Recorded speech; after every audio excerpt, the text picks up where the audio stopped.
नमस्कार दोस्तों, राधे राधे।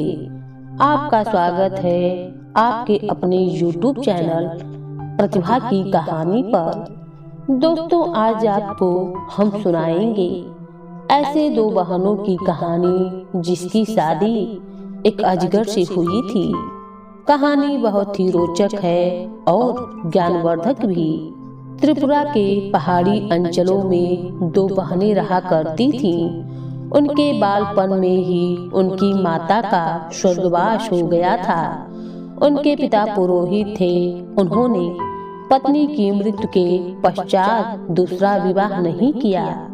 उन्हें भय था कि विमाता उनकी पुत्रियों का पालन पोषण ठीक ढंग से नहीं कर पाएगी। इसी कारण पिता ने दूसरी शादी नहीं की। पिता के स्नेह दुलार में पुत्रियां पली और बढ़ीं। पुरोहित की आमदनी बहुत कम थी। वह झूम खेती यानी कि स्थान बदलकर की जाने वाली खेती करता था और उसी के द्वारा आजीविका कमाता था। उसकी पुत्रियां भी पिता की परेशानी को भली भांति समझती थीं, अतः वे अपने पिता से कभी भी अनुचित मांग नहीं करती। वर्षा ऋतु में उनके कष्ट और भी बढ़ जाते थे। कई वर्षों से मकान की मरम्मत नहीं हो पाई थी, क्योंकि गरीबी इतनी ज्यादा थी कि पेट ही भर जाता था। पुरोहित बड़ी मेहनत से आजीविका चला पाता था, अतः बरसात का पानी घर में घुस जाता था। यूं तो उनका घर एक ऊंचे मचान पर था, किंतु पानी वहां भी पहुंच जाता था। एक दिन दोनों बहनें खेत से थककर लौटी तो पूरे मकान में पानी भरा हुआ था। छोटी बहन के मुंह से आह निकली, क्योंकि वह भूख से बिलबिला रही थी। वह भूख से तड़प कर बोली, दीदी अब हम क्या करें? हमें तो भूख बहुत जोरों से लगी हुई है और घर में इतना पानी भरा हुआ है कि हम कुछ भी बना नहीं सकते। अब मैं क्या करूं? बड़ी बहन ने कहा, ठहरो देखती हूँ, शायद कुछ मिल जाए। अभी उसे खाकर ही भूख मिटाते हैं। कहकर बड़ी बहन ने सांत्वना दी और घर में खोज लगाने लगी। बड़ी बहन ने थैला टटोला, किंतु खाने को कुछ नहीं मिला। सब कुछ बरसात के पानी में भीगकर खराब हो चुका था। उसकी आंखों में आंसू आ गए। छोटी बहन का दुख वह सह न सकी। उसने प्रतिज्ञा की कि मैं उसी को अपना पति बनाऊंगी, जो मेरे घर को संवार देगा और मेरे घर की काया को पलट देगा, सुख संपत्ति वैभव से पूर्ण कर देगा। जिस तरह सबके कष्ट दूर हुए, उसी तरह वह दुख भरी रात भी बीत गई। अगले दिन जब दोनों बहनें घर लौटी तो घर की काया पलट देखकर दंग रह गईं, क्योंकि सुबह सुबह ही वह खेत को चली गई थी। जब संध्या को लौटी तो घर का सारा माहौल ही बदल चुका था। सारे घर की मरम्मत भी हो गई थी तथा खाने पीने का सारा सामान भी घर में मौजूद था। इतने खाद्य पदार्थ उन्होंने पहले कभी भी नहीं देखे थे। पुरोहित ने भी घर का परिवर्तन देखा तो उत्साह के साथ खुश हुआ और बोला, हो ना हो, यह तो वन देवी की कृपा है। उससे तुम लोगों का कष्ट देखा नहीं गया, इसीलिए उसने हमारी सहायता की है।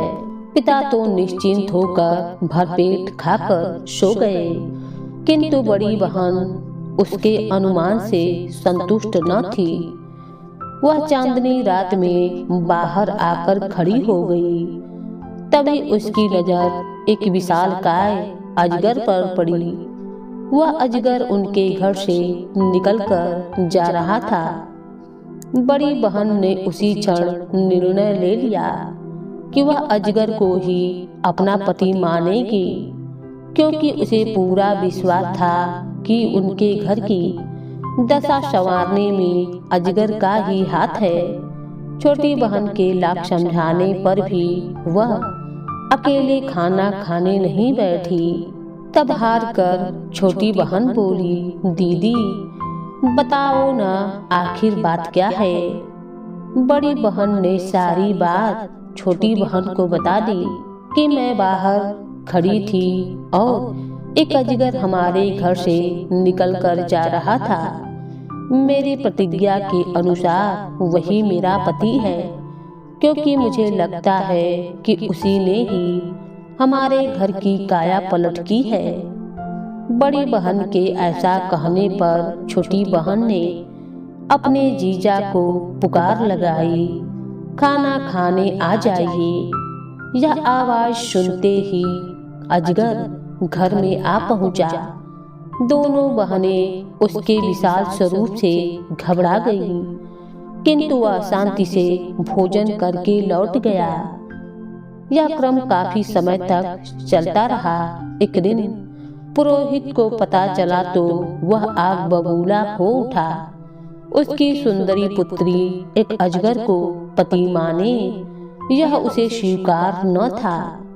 जब बड़ी बेटी खेत पर गई तो उसने छोटी बेटी से कहा, तुम रोज की तरह जीजा जी को पुकारो। छोटी ने समझा कि शायद उससे मिलना चाहते हैं। उसने फिर हाँक लगाई, जीजा, अजगर जीजा आ जाइए। छोटी बहन की आवाज सुनकर अजगर जो ही मचान के पास पहुंचा, आड़ में छिपे पुरोहित ने तेज हथियार से उसके टुकड़े टुकड़े कर दिए। छोटी फूट फूट कर रोने लगी। बड़ी बहन ने जब अपने पति अजगर की मृत्यु का समाचार सुना तो वह बहुत दुखी हुई। कुछ ही दिनों में उसके मन में अजगर के प्रति प्रेम भाव जाग गया था। उससे वियोग की कल्पना से वह भयभीत हो उठी। बिना एक शब्द कहे वह नदी की ओर चल दी। छोटी बहन भी उसके पीछे पीछे चल दी। बड़ी ने आंखें बंद की और रोती रोती नदी के पास पानी में उतरती चली गई। बेचारी छोटी उसे पुकारते रही, मत जाओ दीदी, मत जाओ। बड़ी बहन जो ही नदी में उतरी तो सीधे एक राजभवन में जा पहुंची। जल के नीचे इतना सुंदर महल देखकर वह दंग रह गई। प्रवेश द्वार पर उसका अजगर पति स्वागत के लिए खड़ा था। उसके बाद वह वही सुखपूर्वक रहने लगी। पति ने पत्नी को खूब सुख और आनंद दिया।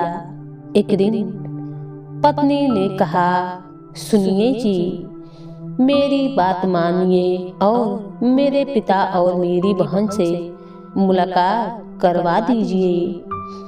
अजगर पति ने बहुत समझाया, लेकिन वह अपने जिद पर अड़ी हुई थी।